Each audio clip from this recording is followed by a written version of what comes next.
last 42 years of marriage have been an extraordinary adventure of discovery and fun, as well as challenges. As we said, Nikki and I met as teenagers and got married aged 21 and 22.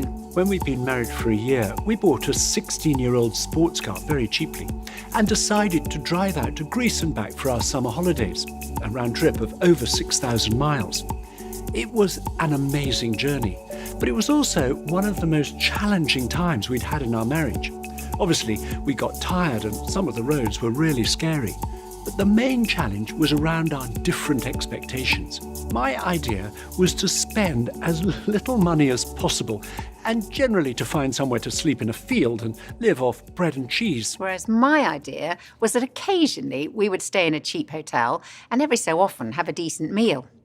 Well, neither of us were very good at talking about our own expectations. My response, if things weren't going the way I wanted, was to get cross and resentful and then go into a mood. And one day, Scylla completely lost it with me. And so we decided to find a cheap hotel, only to discover that the bed had fleas, which didn't help at all. Our trip to Greece was very formative. We learnt a lot about marriage and a lot about each other. And that journey of discovery has continued to this day.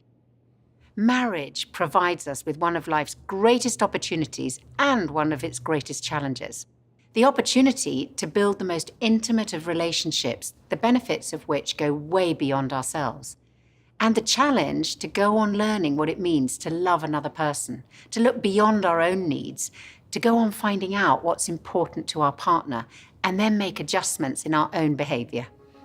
I don't know if you've ever tried to row a boat with your partner.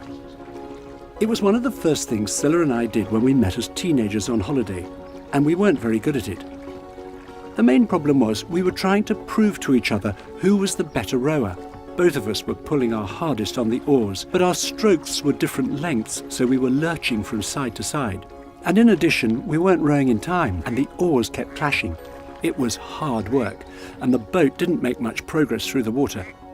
It was only when we stopped being so competitive and we started matching our strokes and pulling in time with each other that suddenly we had that amazing feeling of getting into a rhythm, and the boat started to glide through the water.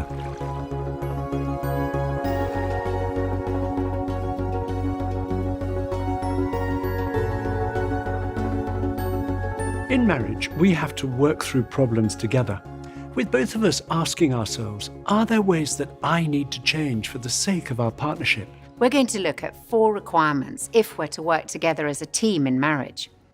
First, we need to show our appreciation for each other on a daily basis. Generally, when we start going out, we're very aware of what we love about our partner. But all too easily, once we're married, we can start to focus on each other's weaknesses. And one of the things that first attracted me to Nicky was his optimism. However, a little way into our marriage, I realised that he has an extraordinary tendency to be very over-optimistic. Now, Nicky is very practical and is very good at carpentry and fixing almost anything. And I remember an occasion when we'd been married for about a year, and he started to build some bookshelves in our sitting room. Now, he assured me he would easily get them finished over the weekend. Well, he didn't. And for the next 2 months, every time we wanted to use the sitting room, we had to pick our way through piles of books and bits of wood and move all of Nicky's tools that were strewn around the room, waiting for the next opportunity for him to do a bit more. And it drove me mad. And to this day, Nicky still tells me something he's making or mending won't take him a moment. So I have to remember to express my appreciation to him for his practical skills. And actually, I realise I am so glad I'm married to an optimist rather than a pessimist. Professor Gladstone Harley decided to spring an impromptu test on his philosophy students, handing out a single sheet of paper to everyone in his lecture hall. To everyone's surprise, there were no questions on the page, just one random mark. Professor Harley then told them, "I want you to write about what you see." When the students had finished, the professor collected in the papers and proceeded to read aloud what each student had written. All of them, without exception, had written about the mark on the page, working hard to describe the significance of its shape and its position on the paper. Professor Harley then said, "Thank you, everyone. Excellent answers from all of you. But what fascinates me is that everyone focused on the mark. Not one of you wrote about the white part of the paper. Then he added, the same happens in our relationships. We so easily focus on the blemishes, rather than on all there is to admire about each other. In marriage, we can tend only to react to our partner's faults and what irritates us. But there's always so much to appreciate about them. The huge white spaces are their personality, their character, their gifts, their passions, all that they are and do. Over the whole lifetime of a marriage, we'll never fully know everything about our partner. There will always be more to discover and appreciate. My name is Maki. And I'm Princey. We've been married for 8 years plus now, and blessed with 2 lovely daughters. Ours was arranged marriage. It was a bit of discovery on either sides. In the first 3 years of our marriage, things didn't go really good between us, and there was a lot of difference of opinions, different backgrounds that we come from. I was very judgmental about how she was. Always thought I was better than her. And the outside, nobody knew it. Everybody thought we were a perfect couple. But on the inside, there were a lot of different opinions. I kept putting her down, and eventually it just didn't go well with her. She just broke down in the car. She said, forget it. I don't think this marriage is going to work anymore. When she had said that, I realized that I had really messed it up and really hurt her so much. I had to spend some time completely breaking down my ego, letting it all down. And I said, I need to change. It was the thing ringing inside my heart all the times. And that day I remember him telling, let's just think about what we can do. Can you give one more chance? And then we just came to a conclusion of making it work. We'll try again. Yeah, we'll try. And I found that she was a stronger one. I started respecting her, I started falling in love with her. And I realized, maybe those 3 years I thought she wasn't the right person for me, but I knew at that point in time, nobody would have been better than her. So that made me fall in love with her and started expressing myself. Literally, I was enjoying that moment. A sudden change and showering of love. Remember, we were so happy after we connected.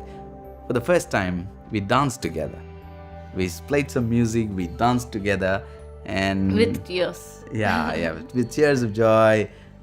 And I think that I would never forget that day. It just changed for us. The psychologist and relationship expert, Dr. John Gottman, says he can now tell within 5 minutes if a couple's relationship is heading for trouble. He says the key indicator is, are they showing each other appreciation?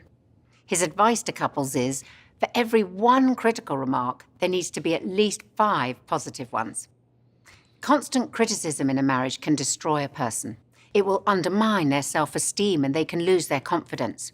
If a husband or wife is very controlling, they may use criticism to gradually break their partner down to the point where they can hardly function. This is a form of emotional abuse which a relationship can't sustain. But appreciation does the opposite. It draws out the other person's potential. It builds their self-esteem. Expressing appreciation for our husband or wife needs to become a daily habit, including on those days when we're not feeling like it, when we're feeling stressed or grumpy or irritable. Nikki and I have noticed a very simple equation. The more appreciation we show to each other, the more appreciative we become of each other.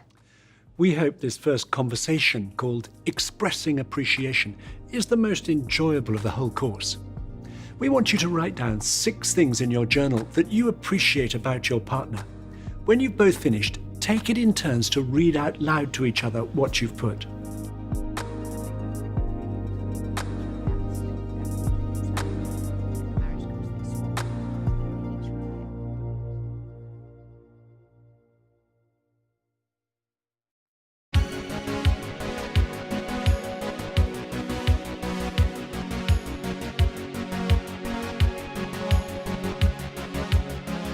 A second requirement, if we're to work together as a team in marriage, is to let go of unrealistic expectations.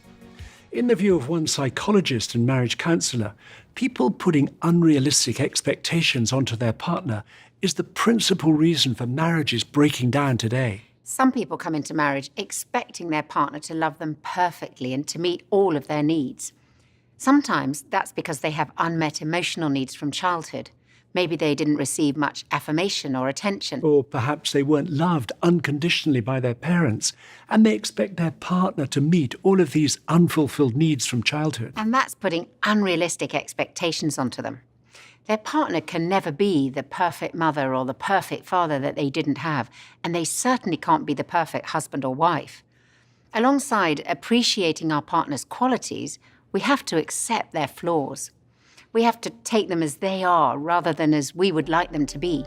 If we expect perfection, we'll never be satisfied. We live in a consumer society where we're used to changing something when we don't like it, and a throwaway society, if you like. But more than that, we live in a society dominated by social media. And I'll tell you, one characteristic of much of social media is that other people's lives seem perfect. They post their perfect lives for us to watch. And sometimes when we live in a society like that, we think, well, my life isn't like that. And sometimes we look at the person we're with that we once loved very much, and they don't seem as attractive to us. In fact, the things which first attracted us now annoy us. What we used to call strong, we now call stubborn. What we used to call funny, we now call frivolous. And we don't like them or even love them as much as we used to, and we think, I deserve more than this. And we imagine the person we should have married. They're probably out there somewhere now. They're stronger with the children, they're better at DIY, they're better cooks, they're more understanding, they're probably a sexual athlete. These are the people we should have married. And perhaps we leave that person that we had loved once, and we find this new person, and they're all we'd ever wanted for a year or two, but then they begin to dull too. And it doesn't always happen, but I see people bounce from relationship to relationship, looking for this elusive person that will fulfill all their needs. But we'll never find real love like that. Not real love. Real life tends to come by working at a marriage, searching for the good, trying mutually to change what we want to, and sometimes saying, darling, you're not all I want you to be, and I am not all you want me to be, but we have each other, and we will work at this marriage together. Normally, that's the way to find a love that lasts a lifetime. Putting unrealistic expectations onto our partner will lead to a destructive downward spiral. We start to make demands of each other, and those demands won't be met as no one individual can meet all of our needs. We'll then be disappointed, and disappointment will lead to blame and criticism. This is one area where our Christian faith has made a huge difference to our relationship. When we first met, I think I was looking to Scilla to meet all of my emotional and spiritual needs. And that could easily have led to me making unrealistic demands and the start of a downward spiral. When we both began to look to God, we experienced a new sense of significance and security in our lives and stopped expecting our relationship to provide all of that. So, the second requirement for working as a team is to let go of unrealistic expectations. A third requirement for working as a team is to be prepared to change. When we were rowing together, Nikki and I both had to be willing to change in order to work as a team and find the same rhythm. And when we did, things went much better. Showing our partner in big ways and small ways that we're prepared to change our behaviour rather than trying to force them to change sends a powerful message of love. I think one of the things, coming into marriage, we expected every sunset, beautiful. It's going to be perfect, fireplace, dinners every single night, kissing in the rain. But we didn't have a point of reference. So we go to the movies. We go to what's not real for reference. And then that sets us up for failure. So we have tension. We're trying to get rid of this tension, and it's not going away. So we've learned, no, tension is always going to be there. how can we minimize the tension? And so we've learned to just minimize some of that friction, but not try to get rid of it, because it won't go away. It's gonna be there. Yeah, I think one of the biggest things for us that we've learned is that I cannot change Christina. It is, and the more I try to. That's new for you? No, it's not new. But it was new, because I think we're always trying to change other people. When we did go to counseling, it was a mirror on ourselves. It was like, what can you do to change you? What are the 3 things that are bothering Christina about me, right? Because I know I could say 1,000 things about her that bother me. But what are the things I do, And I know them like the back of my hand, She doesn't like my cell phone. And so I can work on those things. You can't control or fix or change, your partner. So let's start there. Yeah. My dream is I want to be 80 years old drinking a pina colada in Cancun, with my best friend and with my wife. Good dream. That's our hope, what we aspire to. In the conclusion of her book, The Good Marriage, the author Judith Wallerstein writes about her own marriage of over 50 years. I'm aware of the physical changes of aging in my body. My right knee is getting stiff with arthritis. When my husband and I walk together as we do daily, I notice that he has slowed his pace because of my infirmity. When we return home, he usually has some tasks he urgently wants to attend to, and that's fine with me. I know that if he doesn't do them, he'll be unhappy. I'm also aware that he too is less flexible than he used to be, so I postpone conversation until he's finished his work. Marriage is made up of the little things. It's the little things that count, both the good and the bad. We're building a marriage now, just as surely as when we were younger, as surely as when we returned from honeymoon and started our life together. The 1,001 changes in our relationship, in observing each other and adjusting to each other, are no different today, except that we're better at it. We've had a lot of practice. That's what loving is all about. That's what it means to be a partnership working in harmony. Hi, I'm Icy, and this is Phil, and we met in a pub. You had gold hair and a nice smile and sparkly eyes. Yeah, you had dodgy shoes. There was only one space left in the circle of friends, and it was next to you, so it was... Yeah. The rest is history. The rest is history. I think subconsciously you sort of come together and you don't always realise the bits of your character that you're putting to one side and shedding, because suddenly there's something driving you towards want to make a want to make a go of it and make it sort of team thing. Even though that sounds a bit cheesy. When I met you, you had still something called a file of facts and a diary. And, like a date with friends. If I was going out with my mates, it's all very last minute. Yeah. Sort of 7:30, you get a call. Should we go here? When? What, half an hour? Yeah, and we just go. We would, but you'd let me consult my diary and see, that was alien. So I think you learned to be more flexible. And I learned to sort of be a bit more organised in that respect. Really? For a fleeting moment, maybe. A fourth requirement for working as a team is to recognise our common overreactions. We all come into marriage carrying with us influences from our background. Some will be positive, but some will be negative. The negative experiences can cause us to overreact, especially when we're under pressure or when our partner presses a button or touches a raw spot. If we react like the rhino, we're likely to charge. If we're like the hedgehog, we're likely to retreat. One woman we know, who was repeatedly criticised as a child, overreacted whenever her husband requested her to change any aspect of her behaviour, however small. So when he asked if she could leave the office earlier one day a week to give them more time together, it caused her to become very defensive and made it difficult to have a reasonable discussion about the issue. A man who was abandoned by a parent when he was a child told us he would overreact whenever his wife turned up a bit late, as it made him feel very unsafe. Thinking back to the start of our marriage, I remember how I could easily overreact by bottling things up if I felt overlooked. My father was a wonderful man. I'm so grateful to him for a secure upbringing and for so much that he gave me. But he was also one of the quietest men I've ever known. He didn't feel the need to speak more than was strictly necessary, and there were all sorts of reasons in his own background for that.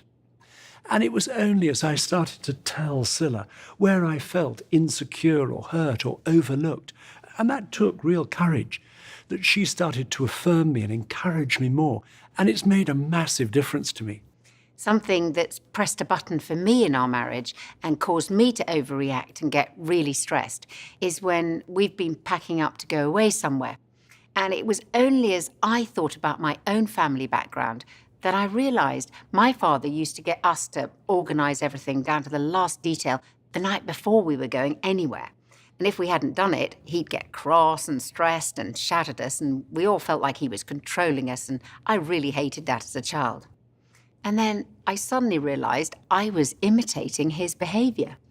And that recognition and talking it through with Nikki has helped me to be less stressed when we're packing up to go somewhere.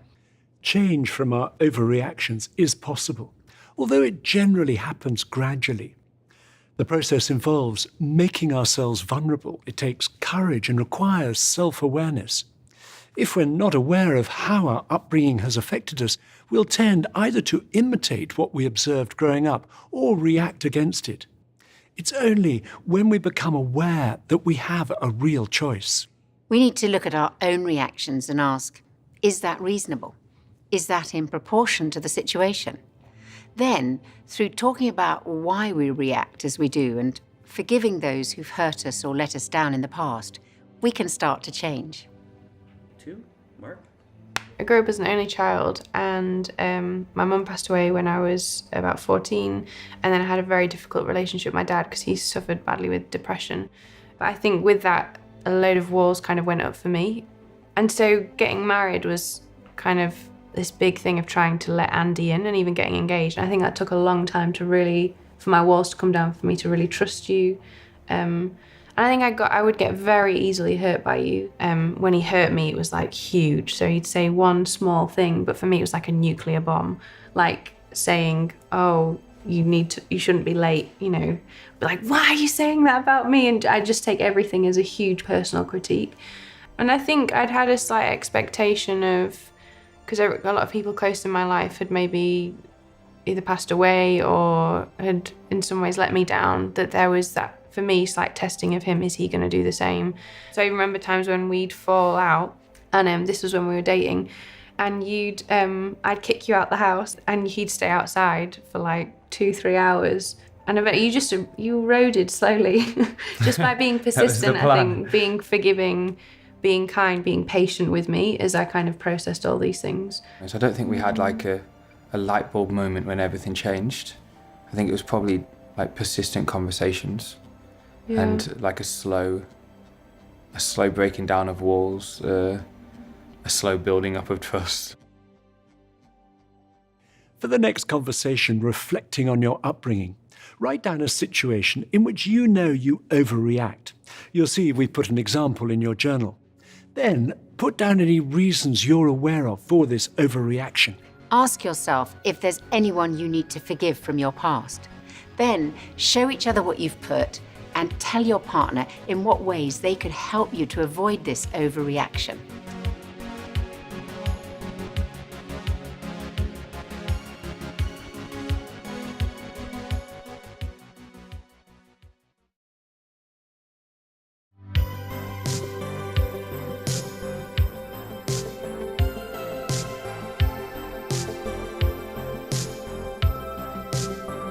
If overreactions are causing huge issues in your relationship, whether by causing you to attack your partner or to retreat and shut down, we'd encourage you to seek help.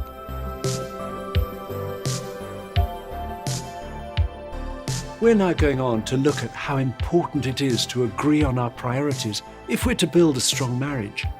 Our priorities in life will be determined by our values, and it's our values that affect the choices we make. For example, our values affect whether we spend money on a holiday abroad or save money for getting a home of our own.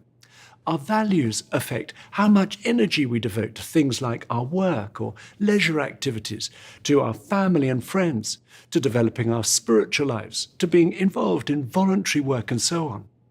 Our values affect whether we seek as big a wage or salary as we can, or we opt for a lower standard of living and less stress, or we go for a vocational career. In a marriage, a couple may well have very different personalities and develop different skills. We may come from different backgrounds and have a number of different interests, but having similar core values and an agreed set of priorities will enable a couple to build a strong marriage. We want to suggest that you set aside time to discuss together what your priorities are, and then work out if you're living in line with those priorities. Because if we don't set aside time to decide on our priorities, what we want to give our time and energy to, it is so easy to get swept along by life. And that was certainly happening to Nikki and me. And then we went away on a weekend about 1.5 years into our marriage, where an older married couple helped us to work out an order of priority for different areas of our lives. And this order has been incredibly helpful to us for our decision-making ever since. Top of our list, we put our relationship with God because our shared faith is our highest value. Second, we put our marriage relationship as we recognize the need to give time to loving and supporting each other over and above every other relationship. Third, we wrote down children, if and when we had them. Fourth, we put our work and our studies. I was a teacher then, and Scylla at the time was at art college. And fifth, we put spending time with wider family and our friends, and our involvement in our church community. And since then, we've discussed other values that are important to us, such as keeping fit and being creative. But what we realized on that weekend is giving priority to the people and values that matter most to us doesn't just happen. Certainly, we've had to be flexible due to changes in our working life or our family, especially when we had young children or one of our parents needed more care. But we also had to be intentional about what we prioritized. And we found that when we prioritize the most important relationships, our other relationships also benefit. And it works rather like a cascading fountain. So what you see is that there's an overflow from one row to the next. When we prioritize time with the most important relationships, what's below also benefits. And Nikki and I still find when the urgent things in life take over from what's most important, we need to go back to our list. And that helps us to say no to other people's requests and demands where we need to, in order to live in line with our priorities. We now want to look briefly at 4 areas that will be affected by our values and our priorities. First of all, friendships. The boundaries of our relationships are redefined in the light of our marriage. Now, we don't want to suggest for a moment that we should cut ourselves off from others when we get married. On the contrary, marriages need a network of support from family and friends, married and single.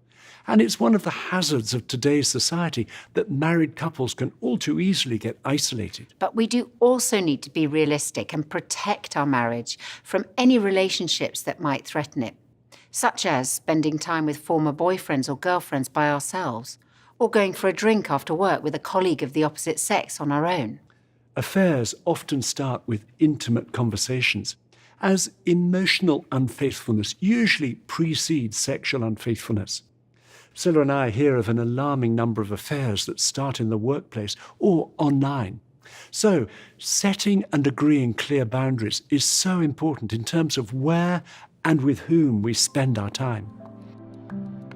One of the things I take most confidence in is that we're very transparent about awkward situations that might arise.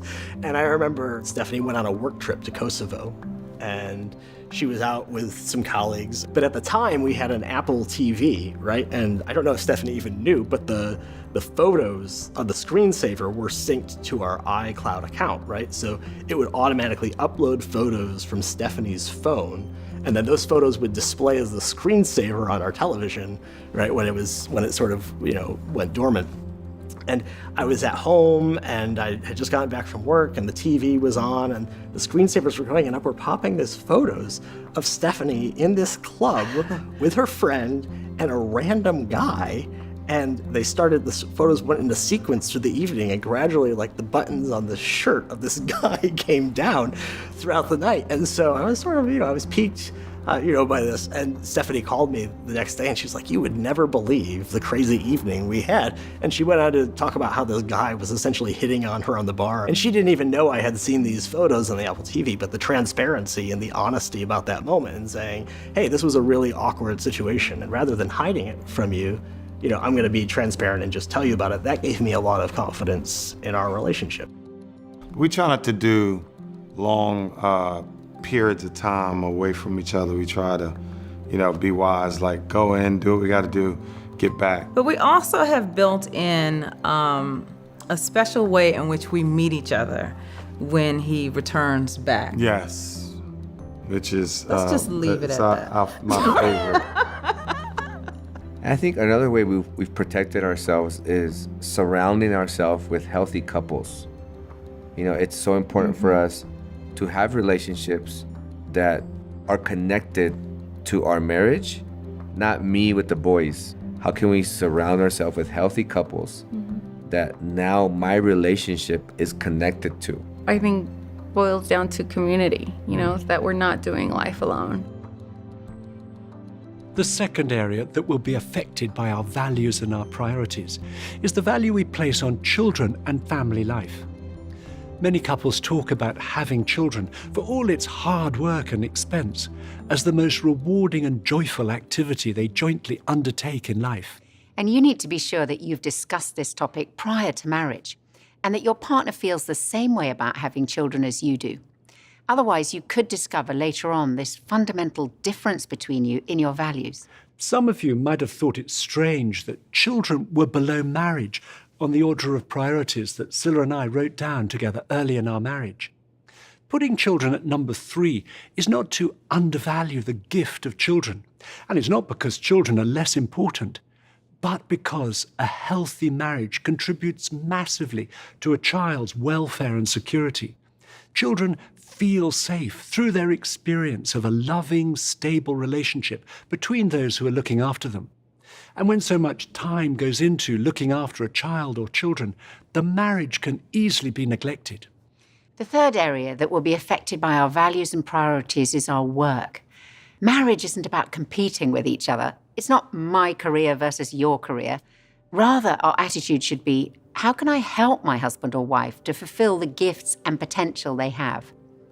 You also need to talk about whether you both expect to carry on working full-time if and when you have a child.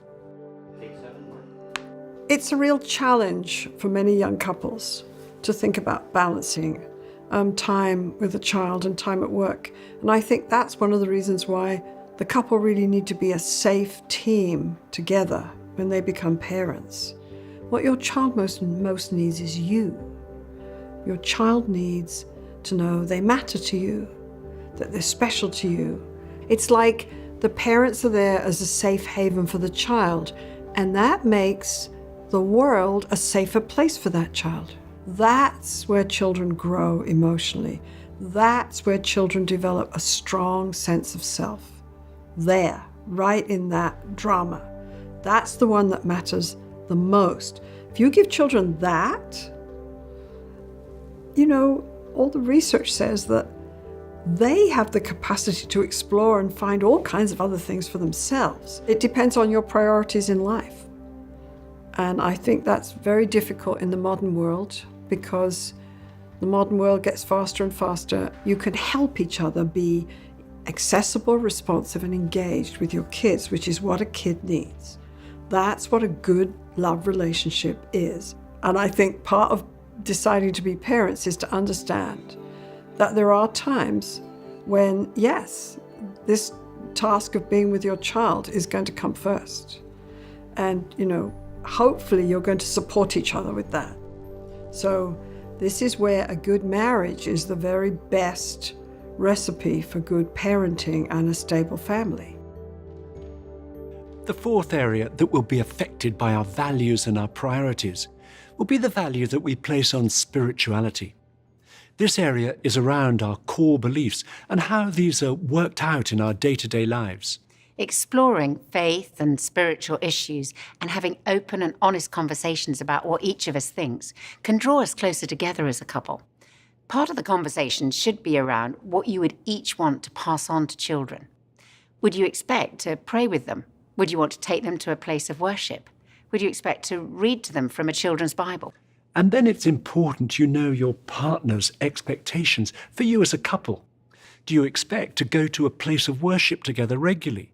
Would you like to pray together as a couple? For Nikki and me, praying together is something that we have tried to do throughout our marriage as an outworking of our shared faith. Now, obviously, prayer is connecting with God, but it's also a way that we connect with each other and show support for one another. So we try to pray together each day, just for a few minutes. And we simply ask each other the same question: what can I pray for you today? And that helps us to know what's uppermost in each other's minds. And we then say a short prayer about what the other one has said. Over the years, we've recognized we don't always feel like praying. But if we start by saying thank you to God, it changes our perspective and it helps us to see things more positively. We've also discovered that praying together doesn't just happen. We have to be intentional about it, just as with our date night, and plan it into our day. But we know it is worth persevering, both because of the benefit for us as a couple and because we've seen that when we pray, things happen.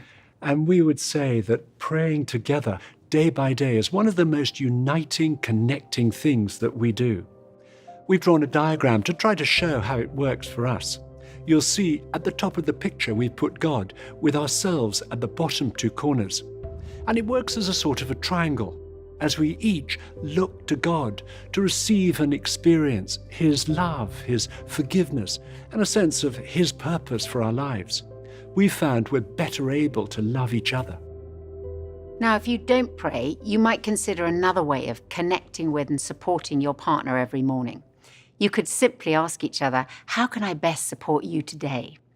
And then tell your partner if there's anything you're anxious about and if there's something that your partner could do to support you. We want you to turn to the next conversation, working out your priorities. For Scylla and me, making a list of our priorities helped us agree on our values and live more in line with them. We want you to try to write a list of your top 5 priorities as a couple. Then put against each priority one way you would hope to live that out in your lives together. Your list may look different to ours, so you'll see we've put some examples to help you to think through what your highest values in life are. And it'll probably take you longer than you have time for during this session, but we'd encourage you to make a start.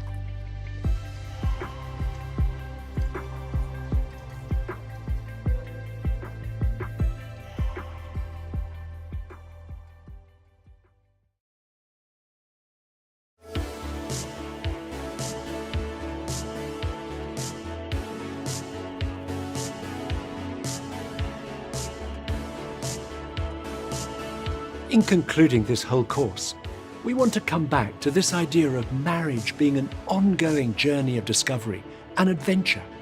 One significant difference between many couples is that one of you may tend towards what could be described as the more adventuring partner, while the other may be the more nurturing partner. The more adventuring partner usually enjoys having lots of people around. You may want to go out a lot or always have people in your home. Maybe you're highly entrepreneurial and constantly pursuing new ideas. You're always wanting to get involved in new things, and you probably like going to new places whenever you can. As the adventurer, you feel this urgency to make the most of all the possibilities that life offers, and you tend to focus on marriage itself as a joint adventure.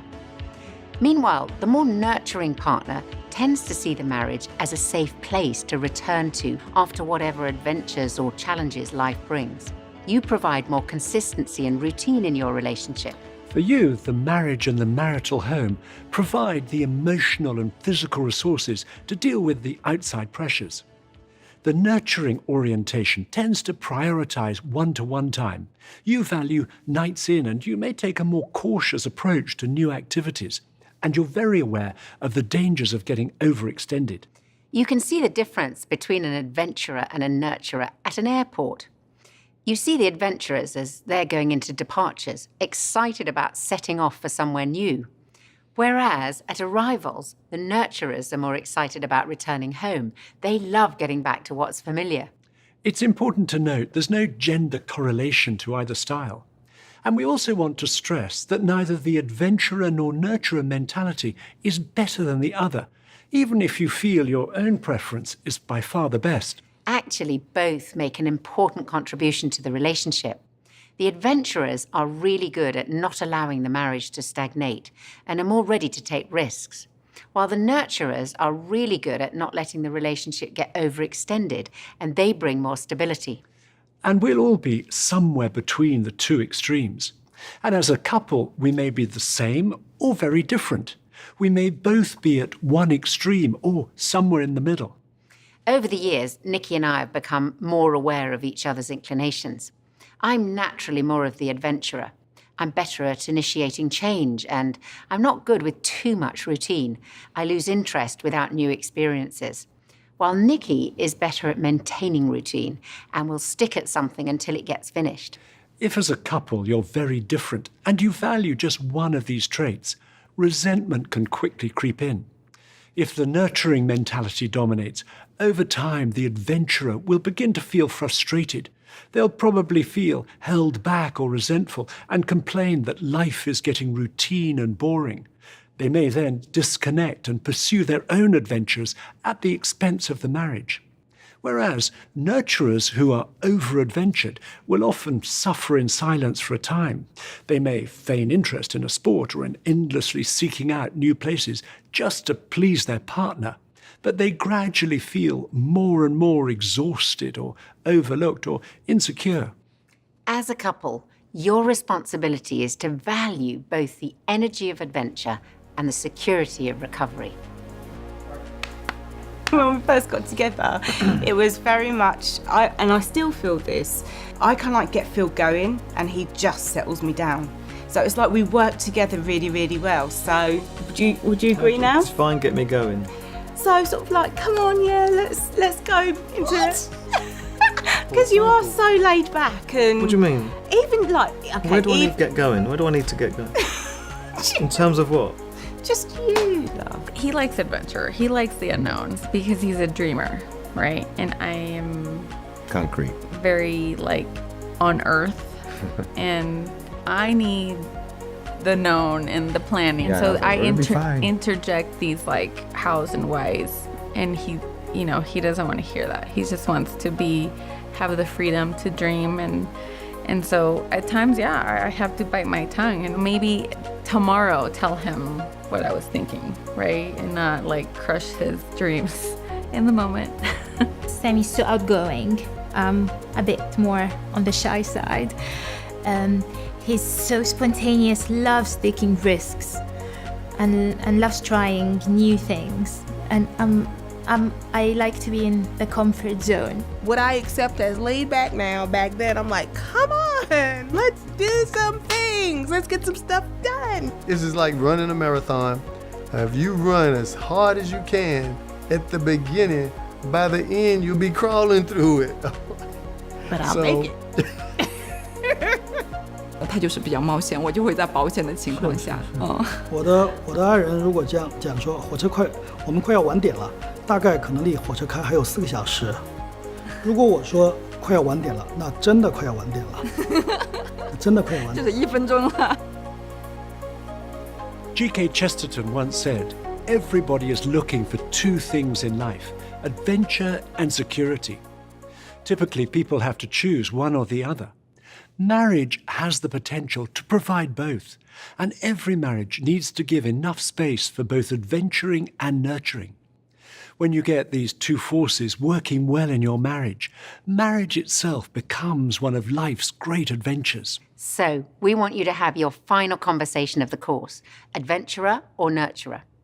Please look in your journal and mark with your initials where you think you and your partner each come on the lines between the extremes.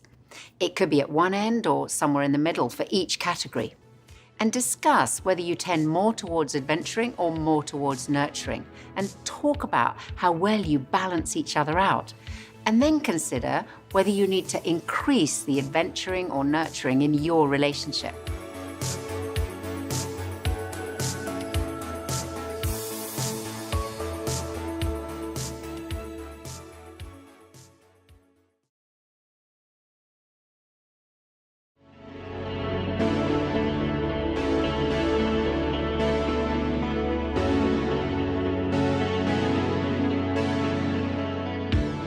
Our own marriage has been an adventure that has far surpassed anything that we could have imagined.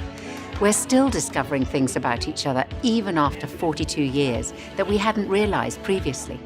We look back with huge gratitude for all the experiences we've been through together, all the hard times that have taught us a lot, and all the fun we've had. And we continue to make plans for the future, not knowing what will come, but looking forward to navigating it together.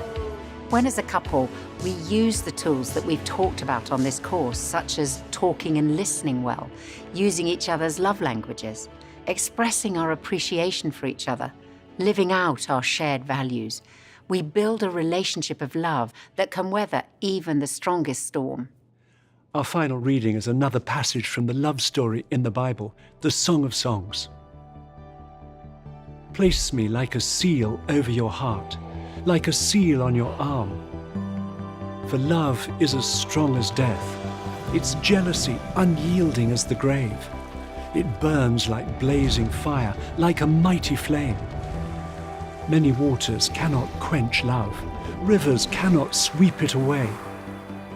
If one were to give all the wealth of one's house for love, it would be utterly scorned. As we close, we'd like to pray that your relationship is a great blessing, not only to you, but also to many others. Lord God, we thank you that marriage is a gift of yours in creation and a means of your grace. We ask that you would bless each couple in the love that they have for one another.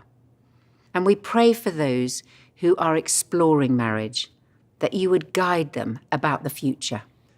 And for those who are engaged, we pray that they would build a partnership in marriage that will be a source of great joy and great encouragement to them, to their families and friends, and to many others. Help them to build a marriage that will be an adventure of love over a lifetime. And we ask these things in Jesus' name. Amen. It's been great having you on this course. And we're so glad that you've taken the time to invest in your relationship. We know these topics we've looked at and the conversations you've had will be invaluable to you and your future. Goodbye. Goodbye.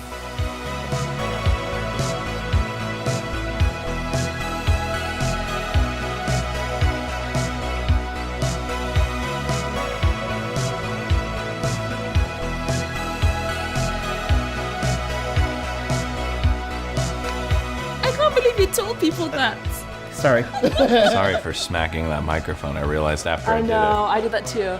Shouldn't to do that. Don't hit my mic. Sorry. My name is Josiah. What, you surprised? Don't push my mic. Sorry. There we are. Definitely you. It's the sound It's definitely you, Tim. It's the sound Go on, guy. Tim. I felt I was being really vulnerable in that moment, Tim, as well. Why are you showing? Why are we so? Can I get a job with you guys? Look, I just did that. Joke, he's a keyboard. Uh-oh.